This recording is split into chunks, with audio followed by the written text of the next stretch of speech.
Good morning dear students. आज हम कक्षा 10वीं की अगली कविता देखने जा रहे हैं, छापा। इसके कवि हैं ओम प्रकाश आदित्य जी। इनका परिचय: जन्म 1936 गुरुग्राम हरियाणा, मृत्यु 2009 भोपाल मध्य प्रदेश।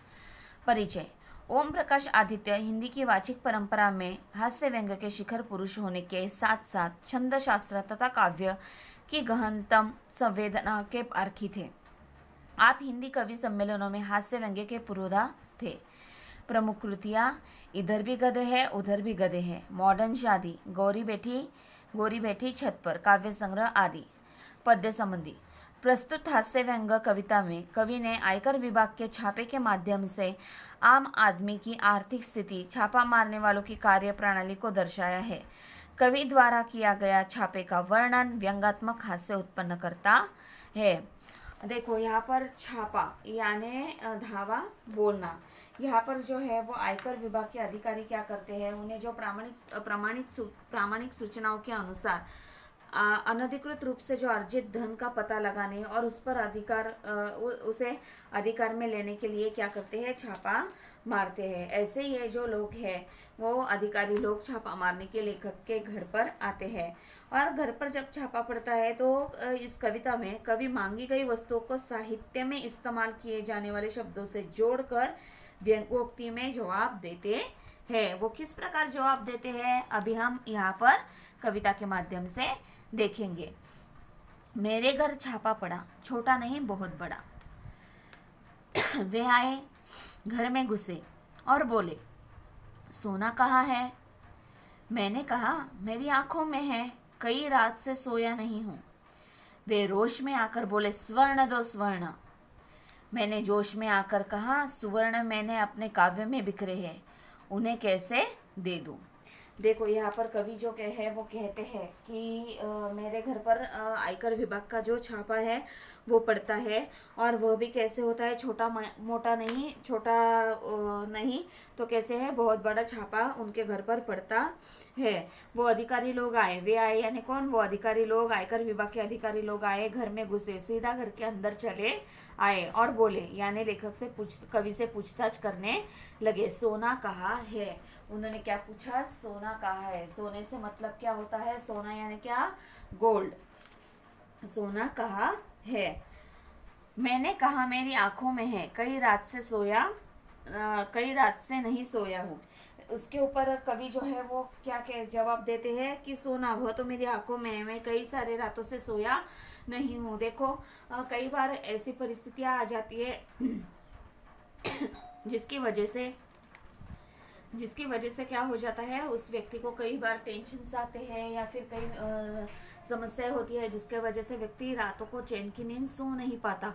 इसलिए कभी यहाँ पर जवाब क्या देता है, सोना मेरी आंखों में है, मैं कई रातों से सोया नहीं हूँ।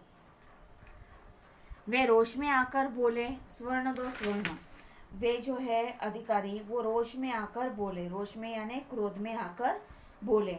उन्होंने क्रोध में पूछा, स्वर्ण दो स्वर्ण। वो क्या कहते हैं, स्वर्ण दो स्वर्ण। स्वर्ण यानी क्या, फिर से सोना, आभूषण, ऐसे कहते हैं। स्वर्ण दो स्वर्ण। मैंने जोश में आकर कहा, सुवर्ण मैंने अपने काव्य में बिखरे है। यहाँ पर जो है वो कवि भी जोश में आकर कहते हैं कि सुवर्ण जो है वो मैंने अपने काव्य में बिखरे है। काव्य यानी कविता, सुवर्ण यानी सुंदर अक्षर। सुवर्ण यानी क्या, यहाँ पर सुवर्ण का मीनिंग क्या आएगा, सुंदर अक्षर मैंने अपने काव्य में यानी कविताओं में बिखरे हैं यानी फैलाए हैं, छिटकाए हैं, उन्हें कैसे दे दूं। वो जो सुवर्ण आप मांग रहे हैं, यहाँ पर सुवर्ण का अर्थ डबल मीनिंग लिया गया है। उनके कहने का अर्थ सुवर्ण का क्या है, गोल्ड। और यहाँ पर जो कवि है वो क्या अर्थ ले रहा है सुवर्ण का, यहाँ पर कवि सुवर्ण का अर्थ ले रहा है सुंदर अक्षर। कवि कहते हैं कि मैंने जो मेरा सुंदर अक्षर है वो कविता में फैलाया हुआ है, उन्हें मैं आपको कैसे दे दूं। यहाँ पर जो है वो कवि क्या कर रहा है, डबल मीनिंग्स में आंसर उन्हें दे रहा है। एक शब्द के डबल मीनिंग्स यहाँ पर आ रहे हैं। वे झुंझला कर बोले, तुम समझे नहीं, हमें तुम्हारा अनधिकृत रूप से अर्जित अर्थ चाहिए। मैं मुस्कुराकर बोला, अर्थ मेरी नई कविताओं में है, तुम्हें मिल जाए तो ढूंढ लो। वे कड़क कर बोले, चांदी कहाँ है? मैं भड़क कर बोला, मेरे बालों में आ रही है धीरे धीरे।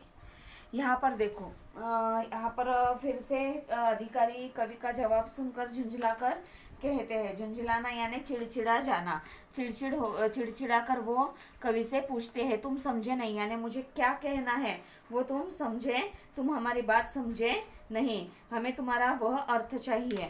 यहाँ पर जो क्या अनधिकृत, अनिकृत यानी जिसके लिए अधिकार न मिला हो, और अर्जित का अर्थ होता है किसी प्रकार प्राप्त या एकत्र किया हुआ, अर्थ यानी संपत्ति। हाँ, यहाँ पर देखो, वो उन्होंने कहा हमें तुम्हारा अनधिकृत रूप से अर्जित अर्थ चाहिए। वो कहते हैं कि जो तुमने अनधिकृत रूप से अर्जित किया है, यानी जिसके लिए अधिकार न मिला हो फिर भी तुमने उसे प्राप्त किया है, ऐसी जो तुम्हारी संपत्ति है वो हमें चाहिए। अर्थ यानी क्या, संपत्ति हमें चाहिए।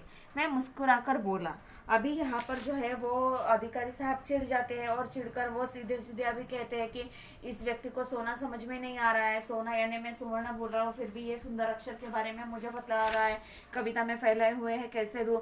इसलिए वो सीधे सीधे अधिकारी साहब चिढ़ जाते हैं और चिढ़कर उसे कहते हैं कि तुम्हें जो धन जमाने के लिए अधिकार नहीं है, परमिशन नहीं है, ऐसे धन जो तुमने एकत्र किया है, जमाया है, वो उसे हमें, वो संपत्ति जो है तुमने इकट्ठा की हुई वो कहाँ पर है।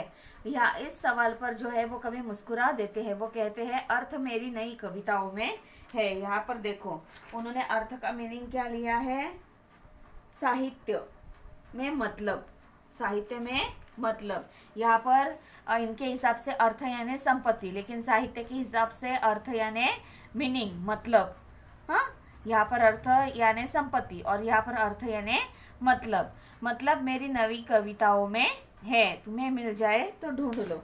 यहाँ पर वो क्या कहते हैं, अर्थ तो मेरी नवी कविताओं में है, आपको मिल सकता है, और मिल जाए तो आप मिलने के लिए आप ढूंढ सकते हो। वे कड़क कर बोले, चांदी कहाँ है। अभी यहाँ पर देखो, ऐसा कहने के बाद जो अधिकारी साहब होते हैं वो तेज स्वर में वो बोले, उनको गुस्सा आ जाता है, और भी वो और तेज आवाज करते हुए, तेज स्वर में बोलते हुए पूछते हैं, चांदी कहाँ है। वो पूछते हैं चांदी कहाँ है। चांदी एक धातु है। मैं भड़क कर बोला, मेरे बालों में आ रही है धीरे धीरे। अभी यहाँ पर लेखक जो है वो भी क्या कहता है, वो भड़क कर उनसे कह देता है कि जो यहाँ पर जो है कवि चांदी का अर्थ चांदी जैसे सफेद हो गए अपने बालों से जोड़ देता है। उन्होंने चांदी निकालने के लिए कहा, पहले क्या मांगा, सुवर्ण मांगा, फिर बाद में चांदी निकालने के लिए कहा। तो चांदी का अर्थ जो है वो उनके जो सफेद बाल है उनसे जोड़ कर वो कहते हैं, चांदी तो मेरे सिर में के बालों में आ रही है। कहाँ पर है चांदी, मेरे सिर के बालों में आ रही है। यानी देखो, धीरे धीरे उम्र होती है तैसे वैसे वैसे क्या हो जाते हैं, बाल सफेद होना शुरू हो जाते हैं। तो अभी मेरी उम्र हो रही है, तो उम्र के वजह से क्या हो रहा है, चांदी जो है वो मेरे बालों में आ रही है। यहाँ पर भी उन्होंने क्या किया है, अर्थ इस शब्द का, संपत्ति, इस उनके कहने, अधिकारी के कहने के अनुसार अर्थ यानी संपत्ति, लेकिन यहाँ पर कवि क्या मतलब ले रहा है, सफेद हुए बाल। वो क्या कहता है, धीरे धीरे मेरे बालों में आ रही है। वे उद्भ्रांत होकर बोले। यहाँ पर जो है वो उद्भ्रांत यानी उद्विग्न, हैरान, वो हैरान होकर बोले, क्योंकि वो जो भी पूछने जा रहे हैं कवि उसका क्या कर रहा है, दूसरा ही मतलब निकाल रहा है, इसीलिए उसके वजह से वो हैरान होकर बोले, यह बताओ तुम्हारे नोट कहाँ है। वो अभी सीधे सीधे क्या पूछते हैं, तुम्हारे नोट कहाँ है। अभी यहाँ पर नोट यानी रुपए वाला नोट, 10 रुपए का, 20 रुपए का, 50 रुपए का जो नोट होता है वो नोट कहाँ है। परीक्षा से 1 महीने पहले करूँगा तैयार, वे गरज कर बोले, हमारा मतलब आपकी मुद्रा से है। यहाँ पर देखो, कवि को वो क्या पूछते हैं कि कड़क कर उन्हें पूछते हैं कि तुम्हारे नोट कहाँ है, रुपए कहाँ है। तो वो नोट का संबंध विद्यालय की परीक्षा के नोट से जोड़कर जवाब देते हैं। उन्होंने क्या किया है, नोट का संबंध किससे जोड़ा है, परीक्षा से, नोट, विद्यालय की परीक्षा के नोटों से जोड़कर जवाब उन्होंने दिया है। आप जैसे विद्यालय में नोट्स वगैरह लिखते हो, वैसे ही नोट्स से मतलब उन्होंने नोटों का जोड़ा है। वो कहते हैं कि परीक्षा के नोट तो वो परीक्षा से 1 महीना पहले तैयार करेंगे, परीक्षा आएगी तो उसके 1 महीना पहले उसे तैयार किया जाएगा। यानी यहाँ पर देखो, जो भी अधिकारी साहब पूछ रहे हैं उसका साहित्य में अलग अर्थ यहाँ पर वो ले रहे हैं। जैसे स्वर्ण का उन्होंने क्या लिया, सुवर्ण यानी सुंदर अक्षर, और अधिकारी के हिसाब से स्वर्ण यानी गोल्ड, और यहाँ पर सुवर्ण यानी सुंदर अक्षर। बाद में चांदी उन्होंने चांदी यानी एक धातु रहता है वो मांगा, तो कवि ने उसका मतलब किससे जोड़ दिया, उनके सफेद बालों से जोड़ दिया। फिर उन्होंने नोट मांगा, तो वो नोट का संबंध किससे जोड़ते हैं कि विद्यालय की परीक्षा के नोटों से वो उसका संबंध जोड़ देते हैं। वे गरज कर बोले, हमारा मतलब आपकी मुद्रा से है। वे गरज कर बोले, अभी देखो क्या होता है, वो गरजना यानी जोर से कड़क कर बोलना, गुस्से से जोर से कड़क कर बोलना। वो कहते हैं हमारा मतलब तुम्हारी मुद्रा से, आपकी मुद्रा से है। मुद्रा यानी सिक्का, मुद्रा यानी क्या, सिक्का। अधिकारी के हिसाब से मुद्रा यानी क्या, सिक्का है, ठीक है। वे जो है वो बहुत ही गुस्सा हो जाते हैं, क्योंकि कवि जो है वो डबल मीनिंग निकालता रहता है, इसके वजह से वो हैरान परेशान हो जाते हैं, चिड़चिड़े हो जाते हैं, उन्हें गुस्सा आ जाता है, उनका गुस्सा बढ़ जाता है, और वो कहते हैं कि हमारा मतलब आपकी मुद्रा से है, यानी आपके जो सिक्के हैं उससे है। मैं लजक कर बोला, लरज कर बोला, लरजना यानी कांपना, हिलना डुलना, भयभीत होना। ऐसा होते हुए, भयभीत होते हुए बोला, मुद्राएं आप मेरे मुख पर देख लीजिए। यहाँ पर मुद्राएं का मतलब जो है वो कवि क्या निकाल रहा है, किससे संबंध जोड़ रहा है, मुद्राएं यानी मुख मुद्रा। यहाँ पर अर्थ उन्होंने क्या किया है, मुख की मुद्रा। यहाँ पर जो है वो कहते हैं कि मुद्राएं तो आप मेरे मुख पर ही देख लो। यहाँ पर जो पैसे के सिक्के के बारे में वो मांगते हैं, तो लेखक का अर्थ क्या करता है, अपने मुख की जो मुद्राएं होती है उनसे वो जोड़ देता है, और कहता है मुद्रा आप जो है मेरे चेहरे पर देख लो। वे खड़े होकर कुछ सोचने लगे। फिर वो क्या करते हैं, अधिकारी यह उत्तर सुनकर कुछ सोच में पड़ जाते हैं। फिर शयन कक्ष में घुस गए और फटे हुए तकियों की रुई नोचने लगे। फिर उन्होंने क्या किया, कुछ सोचने के बाद वो उन्होंने क्या किया कि सोने के कमरे में, शयन कक्ष यानी क्या, सोने का कमरा, वो सोने के कमरे में घुस गए और उन्होंने फटे तकिए की रुई नोचने लगे। देखो तकिया भी कैसा था, फटा हुआ था। घर की हालत देखकर भी सामने वाला समझ जाता, लेकिन यहाँ पर जो करारा व्यंग कसा है वो हमें दिखाई दे रहा है। उनकी तकिया फटी हुई थी और फटी हुई तकिया को वो और नोच रहे थे, मानो उसमें कुछ उन्होंने छिपाया हुआ है। वो तकिया, फटी हुई तकिया की रुई नोचने लगते हैं कि शायद पैसे इसमें छुपा कर रखे हो, ऐसा उन्हें लगता है। उन्होंने टूटी अलमारी को खोला, रसोई की खाली पिपियों को टटोला। देखो उन्होंने इतना ही नहीं तो उन्होंने क्या किया, उन्होंने टूटी अलमारी को खोला। उन्होंने क्या किया, कवि की जो टूटी अलमारी थी उस अलमारी को खोला। उन्होंने रसोई की खाली पीपियों को टटोला। उन्होंने क्या किया, रसोई घर में जो उनके खाली पड़े पीपों को उन्होंने टटोल दिया, यानी उसमें भी उन्होंने ढूंढ लिया। बच्चों की गुल्लक तक देख डाली, बच्चों का गुल्लक खोलकर देखा। गुल्लक यानी पैसे जमाने का जो साधन होता है उसे कहा जाता है, उसे भी देख डाला। पर सब में मिला एक ही तत्व, खाली। पर इस सब में उन्हें कुछ भी नहीं मिला, सब कुछ कैसा था, खाली था। देखो यहाँ पर जो करारा व्यंग कसा है वो हमें दिखलाई दे रहा है कि छापा मारने की कार्य प्रणाली में किस प्रकार कवि की आर्थिक स्थिति दिखाई दे रही है, और कैसे ये अधिकारी लोग जो है वो उनसे क्या कर रहे हैं, जो अनधिकृत रूप से जमाया हुआ धन जो है वो मांग रहे है। वास्तविकता अगर हम देखेंगे तो फटी हुई तकिया है, उसे वो नोच डालते हैं कि शायद इसमें रुपए होंगे। टूटे हुई अलमारी को वो ढूंढ लेते हैं, खाली पीपियों को ढूंढ लेते हैं, लेकिन एक दो बातों से हमें समझ में आता है कि इस व्यक्ति के घर में कुछ भी नहीं है। अगर उसके पास होता ऐसा अर्जित धन तो वो ऐसी टूटी फूटी चीजों को क्यों इस्तेमाल करता, वो अच्छे से जीवन जीता। लेकिन यह बात जो है वो बाजू में ही रह जाती है। और ये जो सारी खाली चीजें हैं, बच्चों का गुल्लक जहाँ पर पैसे जमाने का गुल्लक होता है उसे भी देख लेते हैं, लेकिन सब कुछ कैसे मिलता है, उन्हें खाली मिलता है, उसमें कुछ भी नहीं होता। कनस्तरों को मटकों को ढूंढा सब में मिलकर शून्य ब्रह्मांड। यहाँ पर देखो, इतने पर वो रुकते नहीं हैं। गुल्लक यानी मिट्टी का वह बर्तन जिसमें धन संग्रह किया जाए उसे गुल्लक कहते हैं। कनस्तर, कनस्तर यानी टीन का चौखूटा पीपा। मटका यानी मिट्टी का घड़ा। उन्होंने टीन का चौकोनी जो पीपा रहता है उसे देखा, मटकों को उन्होंने देखा, सब में मिला शून्य ब्रह्मांड। शून्य ब्रह्मांड यानी रिक्त संसार, यानी सब में उन्हें क्या मिला, रिक्त संसार मिला, यानी कुछ भी उसमें नहीं मिला। कवि के पास खुद के कुछ भी पैसे नहीं थे, सब कुछ कैसा था, सारे डिब्बे वगैरह भी कैसे थे, खाली पड़े हुए थे।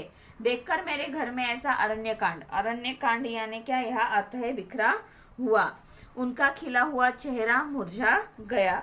मुरझाना यानी चेहरे से उदासी प्रकट होना। मुरझाना यानी क्या, चेहरे से उदासी प्रकट हो जाना।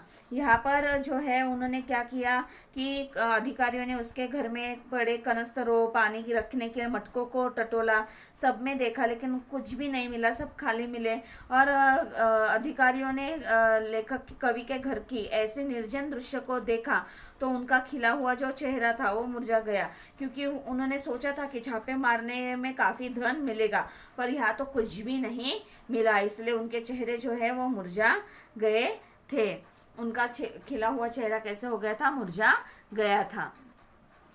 इतना हो जाने के बाद जो अधिकारी महोदय होते हैं वो शांत हो जाते हैं और उनके 20 सूची हृदय में रौद्र की जगह करुण रस समा गया। और यहाँ पर देखो, अभी तक वो क्या कर रहे थे, लेखक के ऊपर गुस्सा कर रहे थे। रौद्र यानी क्रोधपूर्ण, करुण यानी दया, अनुकंपा। अभी देखो यहाँ पर क्या हुआ कि जो उनका मन था, अधिकारियों को घर में कुछ नहीं मिला तो वो पछताने लगे। उन्हें जो अधिकारी था उसका गुस्सा जो था वो शांत हो गया था। वो उनके मन में जो गुस्सा बैठा हुआ था कवि के प्रति कि वो अलग अलग आंसर दे रहा है, इसके वजह से जो गुस्सा हुए थे वो कैसे हो गया था, शांत हो गया था। उनके मन में दया के भाव आ गए थे। रौद्र की जगह करुण रस समा गया, यानी रौद्र यानी क्रोध, उनका जो गुस्सा आ रहा था उन्हें कवि पर, उसके जगह पर उनके मन में जो था वो दया के भाव उनके मन में आ गए थे। वे बोले, क्षमा कीजिए, हमें किसी ने गलत सूचना दे दी। कवि से उन्होंने क्षमा मांगी और बताया कि किसी ने उन्हें गलत सूचना दी और उसके आधार पर वो यहाँ पर आ गए थे। किसी ने गलत बताया था कि आपके पास अनधिकृत तरीके से जमाया हुआ धन है, वो इसीलिए ये सूचना हमें मिली थी, इसीलिए हम क्या किया था, हमने यहाँ पर आ गए थे और ये सूचना कैसी थी, गलत निकली थी, इसलिए हमें माफ़ कर दीजिए। कवि का जो खाली संसार था, जो कवि की परिस्थिति थी, उसे देखकर उन्हें क्या हो गया, वो उनका गुस्सा शांत हो गया और उन्हें कवि पर दया आने लगी और उन्हें अपने आप पर पछतावा हो गया। इसलिए वो कवि की माफ़ी मांगते हैं कि हमें गलत सूचना मिली और उस सूचना के आधार पर हम यहाँ पर आपके घर पर छापा मारने आ गए। अपनी असफलता पे वे मन ही मन पछताने लगे, सिर झुकाकर वापस जाने लगे।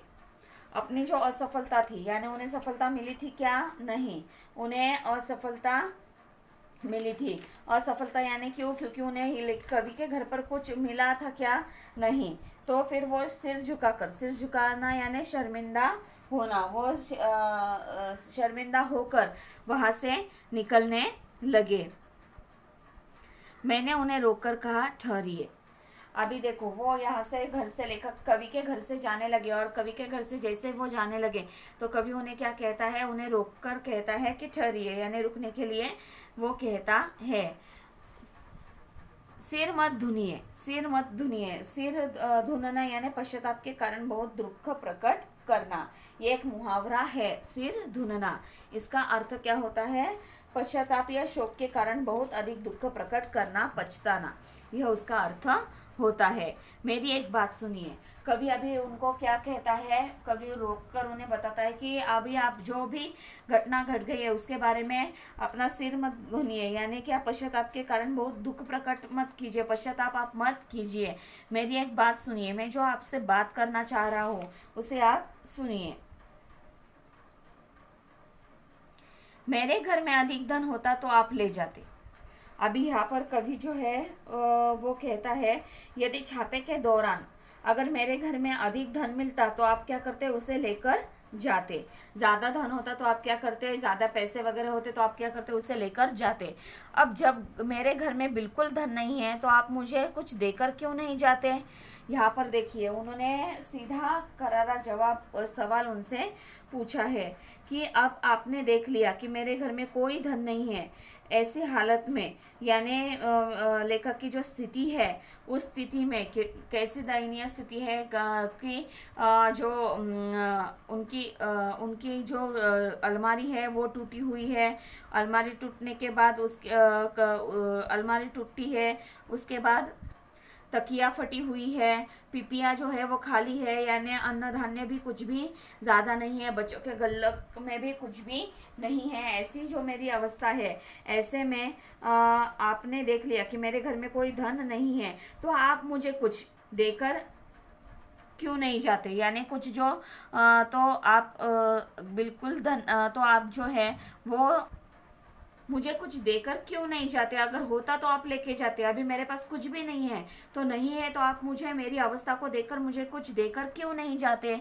जिनके घर में सोने चांदी के पलंग और सोफे हैं उन्हें आप निकलवा लेते हैं। बहुत अच्छी बात है, निकलवा लीजिए।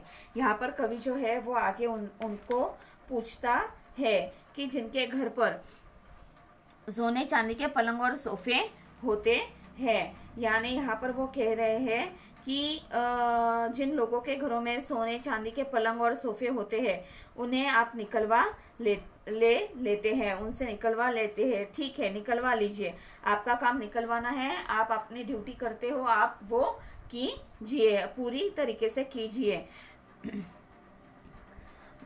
ये बहुत ही अच्छी बात है, पर जिनके घर में बैठने को कुछ भी नहीं उनके यहाँ कम से कम एक तख्त तो डलवा दीजिए। और अभी वो यहाँ पर क्या कहते हैं कि आप तो सोने चांदी वगैरह जिनके पास ज़्यादा है वो तो निकलवा लेते हैं, निकलवा लीजिए क्योंकि आपकी ड्यूटी ही है वो, और वो बहुत ही अच्छी बात है। पर जिनके घर में टूटी कुर्सी भी बैठने के लिए नहीं है, यानी कुछ भी बैठने के लिए नहीं है, उनके घर में बैठने के लिए तख्त की व्यवस्था तो करते जाइए। तख्त यानी लकड़ी का बना तख्ता, ये तख्त यानी आप बैठने के लिए कुछ तो यहाँ पर व्यवस्था करके जाइए। इस कविता के माध्यम से देखो, कवि ने जो सामाजिक व्यवस्था है उस पर जो है करारा व्यंग कसने का प्रयत्न किया है। उन्होंने इस कविता के माध्यम से उन्होंने एक तो क्या किया है, व्यंग उत्पन्न किया है, हास्य व्यंग उत्पन्न किया है, एक शब्द के डबल अर्थ हमें बतलाए है, लेकिन उसके साथ साथ ही कवि ने व्यवस्था से एक ज्वलंत प्रश्न भी पूछा है। ये जो हमारी व्यवस्था है उस व्यवस्था से एक प्रश्न भी पूछा है कि जब वह अनधिकृत रूप से अर्जित धन अपने अधिकार में कर लेते हैं, ये आयकर विभाग के जो लोग होते हैं वो क्या करते हैं, अनधिकृत रूप से जो जमाया हुआ धन होता है उसे एक छापा मारकर क्या करते हैं, अपने अधिकार में कर लेते हैं। तो अनधिकृत रूप से अर्जित आय से जिनके पेट नहीं भरते, तो ऐसा जो अनधिकृत रूप से अर्जित आय यानी मिले हुए जो पैसे हैं उनसे जिनके पेट नहीं भरते, वह उनकी सहायता करने की कुछ व्यवस्था क्यों नहीं करते, ऐसे लोगों की मदद करने की व्यवस्था क्यों नहीं करते कि जिनके पेट भरते नहीं है। यह सवाल कवि ने इस कविता के माध्यम से पूछने का प्रयत्न किया है। इस प्रकार कवि ओम प्रकाश जी ने सामान्य आदमी की आर्थिक स्थिति को समाज में के सामने लाने का सामने प्रस्तुत किया है और एक ज्वलंत प्रश्न भी उन्होंने पूछा है। यहाँ पर हमने ये छापा कविता देखी, उम्मीद करती हूँ आपके समझ में आ गई होगी। अभी यहाँ पर देखिए पेज नंबर 66 पर आपको सवाल दिए गए हैं। सूचना के अनुसार कृतियाँ कीजिए, कृति पूर्ण कीजिए। कबीर ने छापा मारों से मांगा। घरों की स्थिति दर्शाने वाली पंक्तियाँ, समृद्ध और अभावग्रस्त। अंतिम 4 पंक्तियों का भावार्थ लिखिए। यानी इस लास्ट की 4 जो पंक्तियाँ हैं उन पंक्तियों का आपको क्या करना है, भावार्थ लिखना है। ये आपको क्या करना है, आपकी हिंदी की जो नोटबुक है उसमें आपको लिखना है। उसके साथ ही साथ जो आपको स्वाध्याय दिया गया है उस स्वाध्याय को भी क्या करना है, आपको लिखना, नोटबुक में लिखना है। यहाँ पर जो है वो आपको स्वाध्याय दिया गया है। सूचना के अनुसार कृतियाँ पूर्ण कीजिए। सेकेंड, कृति पूर्ण कीजिए, ये सवाल दिए गए हैं। तीसरा है कविता के आधार पर जोड़ियाँ मिलाइए। चौथा है प्रवाह तालिका पूर्ण कीजिए। ये तालिका जो है वो आपको कंप्लीट करना है, ये आपको नोटबुक में लिखने हैं। पांचवा, ऐसे प्रश्न बनाइए जिनके उत्तर निम्न शब्द हो, ये शब्द हो, ऐसे 5 प्रश्न आपको बनवाने हैं। उसके बाद छठा, सोना, चांदी, अर्थ और मुद्रा, इन शब्दों के विभिन्न अर्थ बताते हुए कविता के आधार पर इनके अर्थ लिखिए। ये आपको करना है। और कर जमा करना देश के विकास को गति देना है। विषय पर अपने विचार लिखिए। इस विषय पर आपके क्या विचार है, वो 7 से 8 पंक्तियों तक आपको क्या करने हैं, आपके विचार व्यक्त करने हैं। उसके बाद उपयोजित लेखन, निम्न मुद्दों के आधार पर विज्ञापन तैयार कीजिए। पुस्तक प्रदर्शनी और बिक्री, पुस्तकों के प्रकार, विशेषता, स्थल, तिथि, समय, ये भी आप आपके नोटबुक में ही लिखोगे, कंपो बुक में नहीं। आपके नोटबुक में ही क्या करो, जैसे आपका स्वाध्याय कंप्लीट हो जाता है, पेज नंबर 66 पर जो क्वेश्चन मैंने आपको बताए वो लिखकर हो जाते हैं, स्वाध्याय हो जाता है, उसके ही बाजू में नेक्स्ट पेज पर आप क्या करो, यह विज्ञापन तैयार कर दो। ठीक है, तो आपको समझ में आ गया होगा आपको कौन कौन सा होमवर्क नोटबुक में, जितना होमवर्क बोला है आपको नोटबुक में लिखना है। ठीक है, तो अभी हम यहीं पर रुकते हैं। धन्यवाद।